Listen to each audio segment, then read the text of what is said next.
Terus sesuatu yang membatalkan pahalanya puasa itu di dalam kitab ini disebutkan ada 5 hal.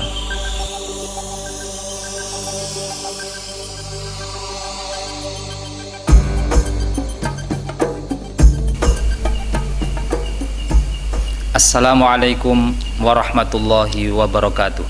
Waalaikumsalam warahmatullahi wabarakatuh. Alhamdulillahi rabbil alamin. Wassalatu wassalamu ala sayyidil anbiya'i wal mursalin sayyidina wa maulana Muhammad wa ala alihi wa ashabihi ajma'in. Amma ba'd.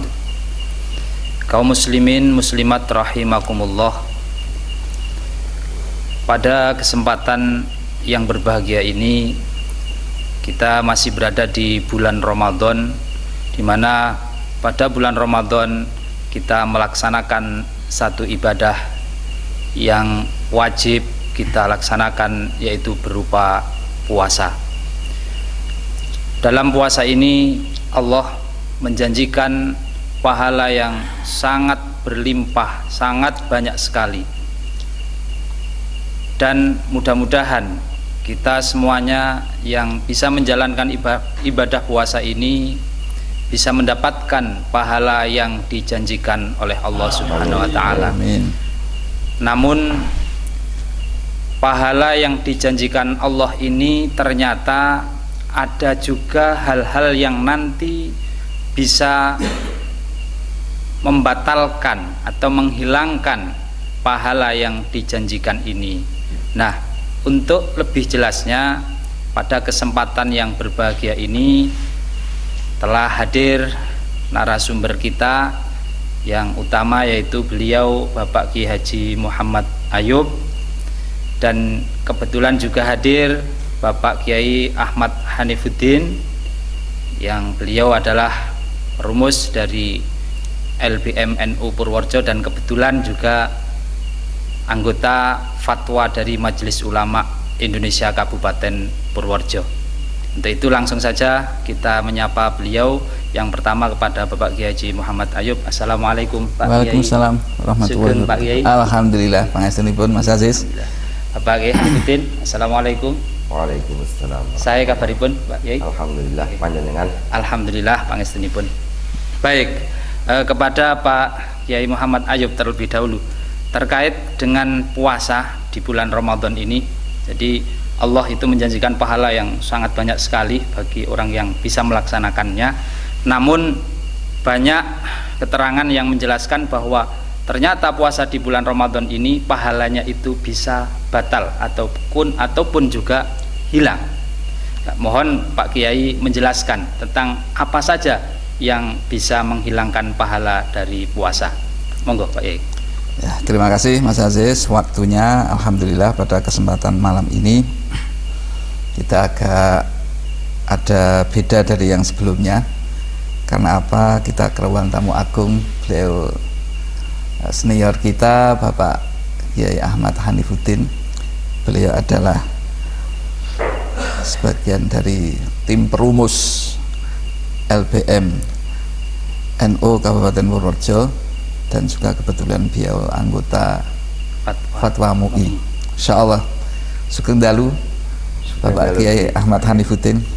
Semoga berbahagia pada malam ini dan semoga bermanfaat untuk para kaum muslimin muslimat, khususnya nahdiyat.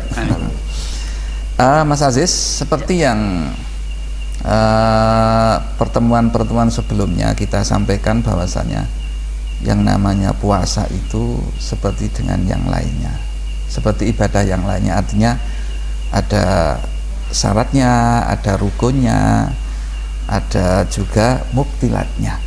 Nah, ada mubtilatnya. Mubtilat itu adalah sesuatu yang membatalkannya. Bahkan di dalam puasa itu memang ada 2 hal. Satu disebut dengan yang namanya mubtilatus sawabi saumi, sesuatu yang membatalkan pahalanya puasa. Puasanya itu sah, akan tetapi pahalanya yang tidak sah. Bukan pahalanya tidak sah, maksudnya pahalanya itu batal, tidak ada pahalanya itu hilang. Tapi tidak wajib qadha karena puasanya sah, tapi pahalanya yang hilang. Terus nanti ada lagi sesuatu yang membatalkan puasa yang biasa disebut dengan mufattirat. Kalau di sini disebut muhbitat, sesuatu yang membatalkan pahalanya puasa. Begitu Pak Kiai Ahmad Harif ya? Terus sesuatu yang membatalkan pahalanya puasa itu di dalam kitab ini disebutkan ada 5 hal. Yang pertama adalah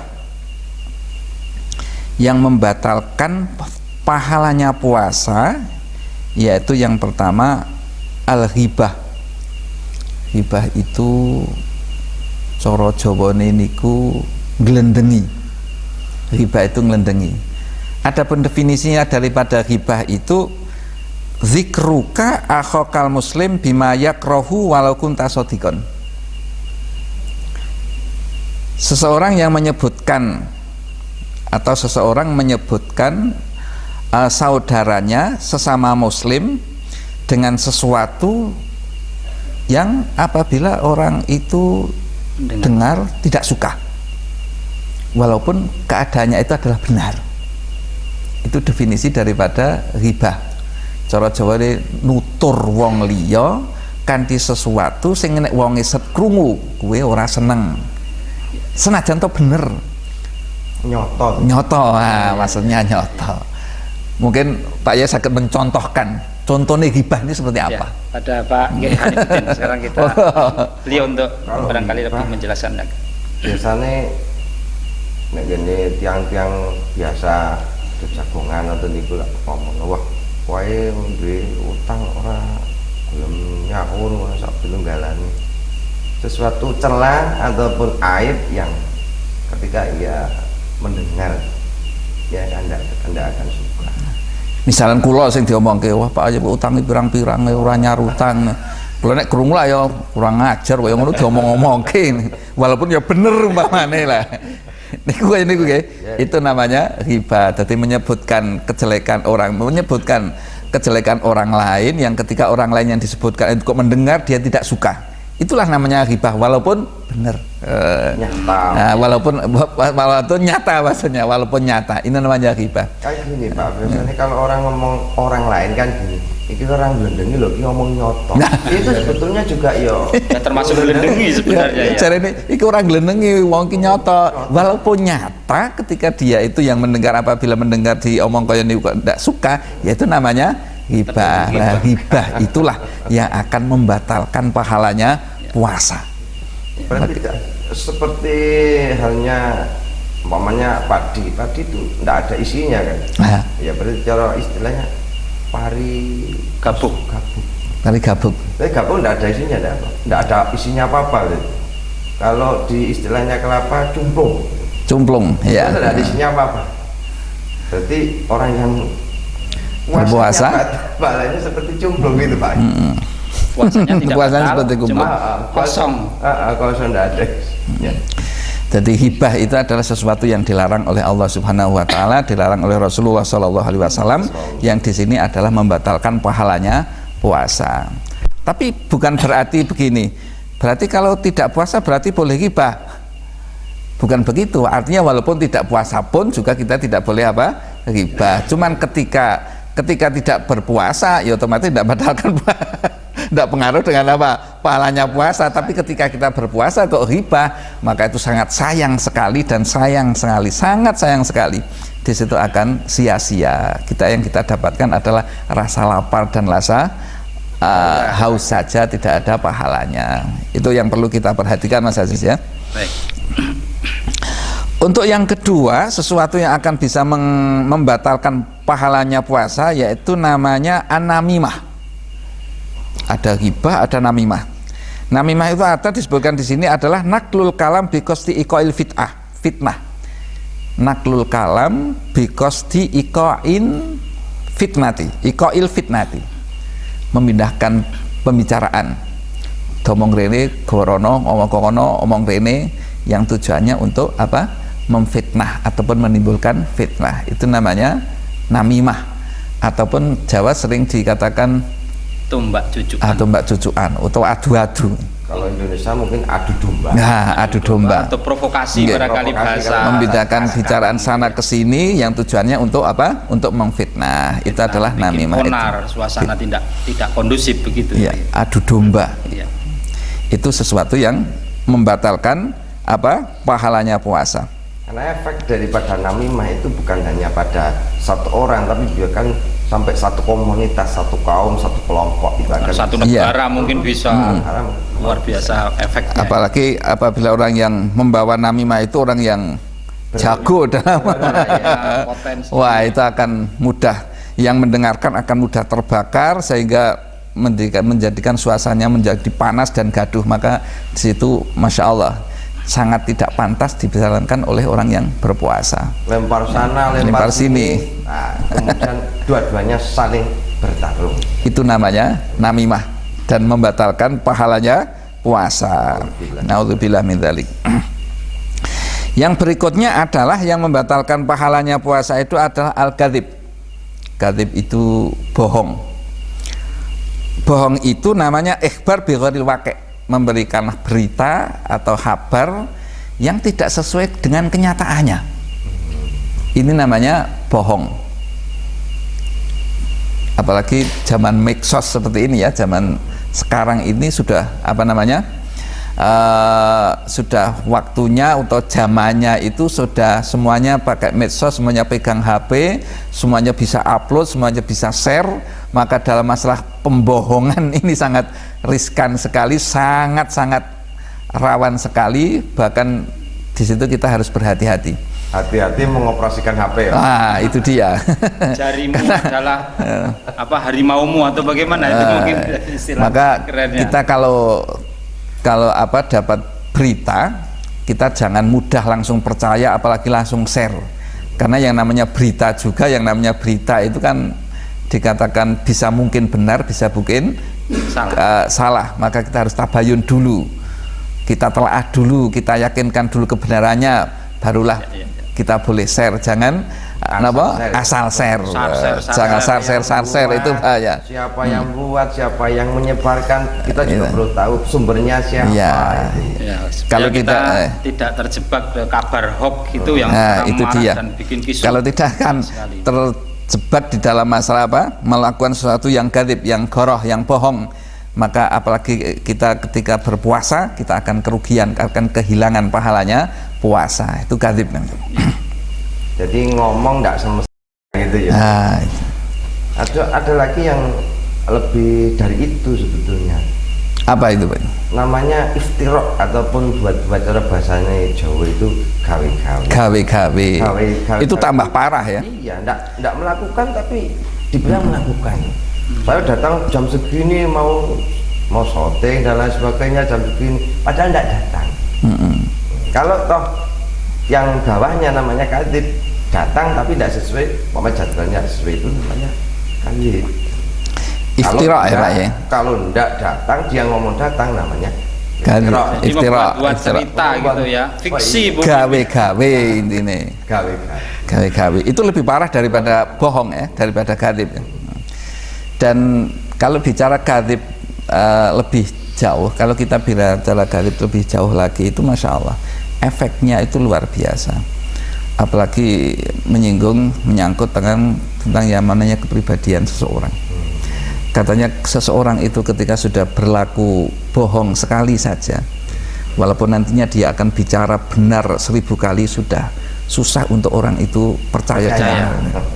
Apalagi ketika orang itu sudah berkiprah di masyarakat, bertetangga, apalagi seorang pelaku usaha atau pelaku bisnis, seorang tokoh, lagi-lagi seorang tokoh ya, seorang tokoh kok bicara kok bohong, ya sudah bohong sekali saja.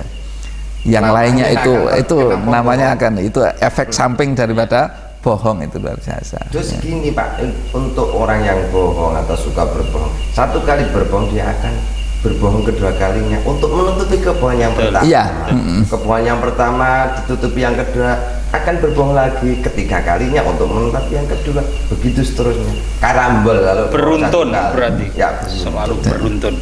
Itu maka kita dengan momen Ramadan ini, kita semoga dihindarkan dari kebohongan oleh Allah Subhanahu wa taala. Amin ya rabbal alamin. Tapi ngomong-ngomong berbohong sama istri gimana ini? Bohong masalah apa ini Pak Kiai? Kalau kita perpanjang lagi ya bohong itu tidak mutlak ya, tidak mutlak istilahnya dilarang, tidak mutlak semuanya bohong itu adalah dosa. Ada beberapa mustasnayat, artinya sesuatu yang dikecualikan untuk bohong yang diperbolehkan. Misalan contoh, bohong tapi dalam rangka untuk mendamaikan seseorang. Ada misalnya ada dua seseorang atau dua tetangga atau dua seseorang baru istilahnya orang akur. Terus kayak kerengan, pokoknya kita ngarang-ngarang cerita bohong tidak masalah. Datang ke Zaidun misalnya, Zaid sebetulnya itu si Umar itu kepengen banget berdamai dengan kamu, ketemu apa dan lain sebagainya, padahal tidak aslinya. Terus kita bohong lagi sama Umar, ya Umar itu Zaid sebetulnya kepengen banget jaluk ngapura sama kamu ila akhir dan lain sebagainya. Oke, kita bohong sama sini tapi tujuannya untuk apa? Untuk islah, untuk mendamaikan. Itu adalah perbuatan bohong yang diperbolehkan oleh agama. Jadi tidak semuanya. Kalau bohong sama istri tadi yang disampaikan oleh Pak Kiai gimana? Ada nggak kira-kira contohnya bohong sama istri? Oh ada. Termasuk bohong sama istri kalau memang di situ ada kemaslahatan itu boleh. Misalnya gini, contohnya gini, saya bersedekah membantu masjid 10 juta. Saya laporan sama istri, ibu saya alhamdulillah sudah pindah begini 1 juta. Istri itu lega biasanya. Kalau saya jujur, istri biasanya kan yang ada gini Pak, untuk apa namanya penghobis ya, hobiis itu burung-burung itu yang namanya murai Medan itu kan harganya paling tidak ya minimal lah 4,5 juta atau sampai 7 juta. Kalau ditanya sama istri berapa harganya Pak? Alah manuk murah 300.000 gitu. Ini kayaknya pengalaman Pak Kiai. Ya itu contoh-contoh saja. Artinya istrinya boleh yang ini yang tidak boleh ya. Tidak ada masalahnya. Artinya kebohongan itu boleh kalau memang di situ itu memang demi untuk menghasilkan satu kemaslahatan, termasuk seperti kedamaian. Seperti ketika kita jujur maka akan menimbulkan fitnah ataupun bahaya. Nah, itu termasuk yang diperbolehkan. Termasuk di dalam masalah ketika berperang, taktik strategi perang kita harus bohong. Kita harus jujur. Bohong. Nah, jujur sama musuh ya kalah kan itu begitu. Barangkali yang pepatah mengatakan jujur hancur ya itu ya, kalau perang kok jujur malah hancur itu. Bang Roma Irama itu ya berarti jujur hancur itu. Itu tadi masalah bohong itu tidak secara mutlak, tapi ada beberapa saja. Ada beberapa yang bohong itu diperbolehkan. Walaupun itu di bulan puasa Pak Kiai.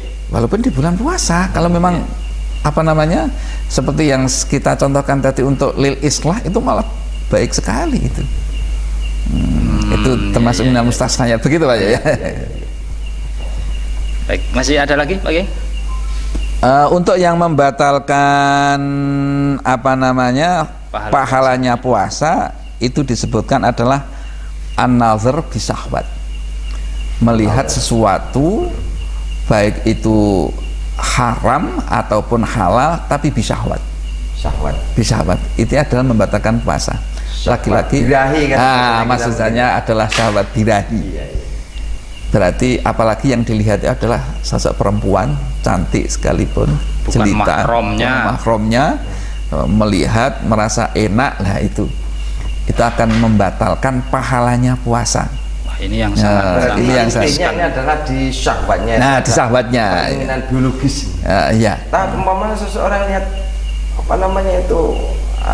togor listrik Mas, yang listrik itu. Melihat yang listrik kok syahwat gitu, dibayangkan seperti kekasihnya seakan-akan ceweknya, ya itu juga membatalkan pahalanya puasa. Misalnya lihat togor listrik apapun, lihat kambing atau lihat apa misalnya. Itu intinya ada di apa? Ada di syahwatnya, baik sesuatu itu yang haram ataupun yang halal sekalipun. Puasa kita untuk mengkang syahwat, kok syahwat kita iya. Melihat istrinya pun begitu. Maka di siang melihat istrinya syahwat di siang hari, ya, istrinya kan halal. istrinya kan halal, tapi kan kita lihat, dipandang, terus dibayangkan di siang hari pada waktu kita puasa loh ya. Mahram, Pak. Eh? Oh iya, bukan ya, bukan mahram. Bukan, Ya? Oh bukan. iya, kalau mahram enggak boleh Nikah. dinikah berarti. Iya. Oh iya. Artinya itu kan halal ya istrinya. Tapi karena ini lagi puasa di siang hari, kalau dipandang, diangen-angen, akhirnya kita syahwat, itu pun juga membatalkan. Berarti Maka kalau disitu- orang tegangannya agak tinggi itu ada baiknya kalau bulan puasa itu menjauhi istrinya, Pak Kiai. Iya. Kalau tegangannya tinggi ini ya. Kalau mau dekat-dekat ya malam saja. Malam saja, Malam saja. Berarti kalau siang kita gencatan senjata. Ya. Kalau malam apa, Apa? Pak? Angkat senjata. Angkat senjata. Angkat senjata. Iya. Iya, iya. Maka saya jadi ingat cerita dulunya kan hubungan suami istri di Ramadan itu kan secara mutlak tidak diperbolehkan, baik siang ataupun malam.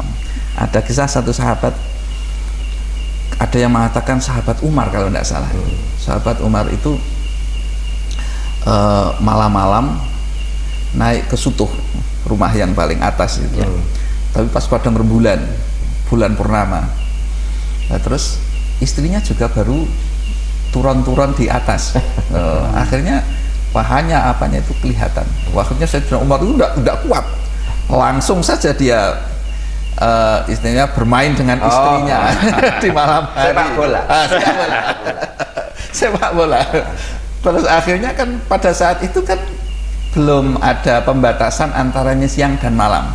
Pokoknya ketika Ramadan maka tidak diperbolehkan untuk bersetubuh. Akhirnya pada siang harinya Suan sama Rasulullah Sallallahu Alaihi Wasallam mengatakan, ya Rasulullah, halakna ya Rasulullah, aku celaka ya Rasulullah, seketun ya Rasulullah, pengen tobat. Ada apa Umar? Apa Umar? Akhirnya Umar cerita, ya Rasulullah, ini kan Ramadan, kita tahu tidak boleh gini. Tadi malam kita kejadian sesuatu sama istrinya gitu. Sesuatu yang diinginkan. Sesuatu yang diinginkan. Akhirnya Allah menurunkan ayat, ukhila lakum layatas yamir rafathu ila nisaikum hunna libasul lakum wa antum libasul lahun. Jadi itu berkahnya Sayyidina Umar, katanya menjadi Allah memberikan kemurahan. Jadi ketika bulan Ramadan itu bersetubuh ataupun kumpul istri di waktu malam hukumnya diperbolehkan. Maka Siang puasa, malam buka. nah itu dia. Ya, kalau siang tutup, buka berarti bagi buka. siang tutup, malam buka. Itu kalau sama istri. Itu begitu. Jadi an-nazru ya, an-nazru atau melihat sesuatu yang haram ataupun yang halal, tapi intinya dengan apa? Dengan syahwat. Itulah yang akan membatalkan pahalanya puasa. Semoga kita dijaga dari Amin, semuanya itu. amin. Baik, masih ada lagi Pak Kiai terkait yang menghilangkan pahala puasa? Masih ada lagi adalah sumpah palsu. Sumpah palsu. Yamin kadzib ya. Iya, yamin kadibah. Yamin kadzibah, sumpah palsu. Sudah seperti yang kita ketahui, yang namanya sumpah itu adalah apa namanya, bersumpah untuk menguatkan sesuatu yang istilahnya berarti tidak sesuai dengan kejadiannya. Oh, Mungkin begitu Pak ya. iya. Jadi misalan kita jualan gitu, terus kita tawar-menawar dengan orang, mengatakan bahwa ini adalah sudah ditawar oleh orang misalnya 10.000, Ya. ditawar oleh orang itu adalah 5.000, mengatakan wallahi demi Allah ini sudah ditawar orang 10.000, padahal belum ada yang menawar kan gitu ya. Itu namanya sumpah palsu ya. Sumpah-sumpah yang demikian ini ketika kita berpuasa akan membatalkan pahalanya puasa. Baik, Jadi menarik. tidak harus di depan hakim, Ketika di persidangan gitu. persidangan atau gimana? Ya lebih-lebih ketika di persidangan. Oh, gitu. Ini walaupun tidak di persidangan pun di situ juga akan membatalkan apa namanya, kalau di depan hakim ini babi alam mungkin ya. Oh, Artinya di depan hakim pun berani ya. Ini yang tidak di depan hakim pun. jadi intinya untuk sumpah palsu tidak harus di depan hakim, di hal-hal yang biasa kita jalani pun juga sama. Iya. Ya, baik, ini menarik Pak Kiai terkait dengan sumpah. Itu kan kalau di masyarakat kita itu sumpah kadang tidak harus menggunakan kata wallahi atau billahi, cuma kadang yakin aku tidak melakukan ini. Kata-kata yakin itu apa sudah mewakili bahwa itu termasuk sumpah. Sumpah saya tidak melakukan ini misalnya itu. Bukan sumpah jabatan ini. Bukan. Artinya itu kan berlaku di masyarakat kata-kata seperti itu untuk meyakinkan. Bahasa kunya swear sampai meledak. Nah, sumpah. Coba jenengan gimana menanggapi pertanyaan ini? Coba. Yang berlaku di masyarakat kan Yamin kan menggunakan kata-kata khusus. Kata khusus kalau Wallahi, bahasa ya. Arab ya Ada perabot kosamnya ya. Ada kosamnya. Atau dari terjemahan itu. Wallahi billahi wallahi. Kalau enggak itu ya bukan akan dikatakan sebagai yamin. Bukan yamin, bohong gitu saja ya. Mungkin maksudnya adalah bohong. baik para netizen di dunia maya yang saya cintai, demikian tadi pemaparan tentang hal-hal yang bisa menghilangkan pahala dari puasa yang kita lakukan di bulan Ramadan. Dapat saya simpulkan tentang apa yang telah disampaikan dari narasumber kita tadi, bahwa ada 5 hal yang bisa membatalkan pahala puasa di bulan Ramadan. Yang pertama adalah al-ghibah, kemudian yang kedua an-namimah, yang ketiga al-kadzib, kemudian yang keempat memandang dengan syahwat, dan yang kelima adalah sumpah palsu. Mudah-mudahan apa yang disampaikan oleh para narasumber tadi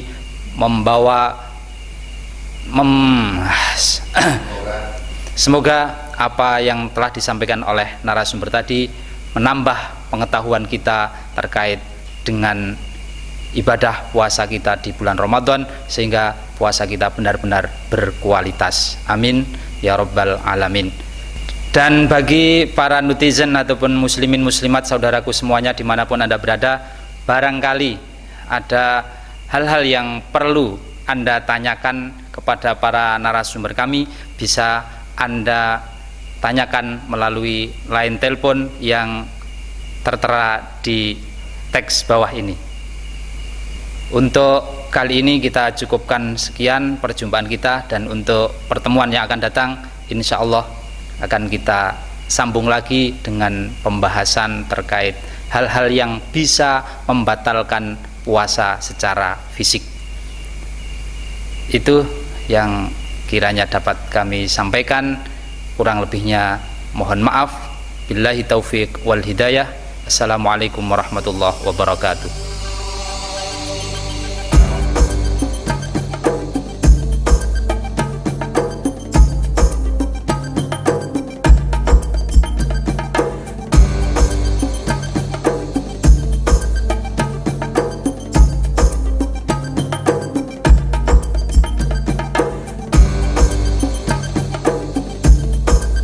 Thank you.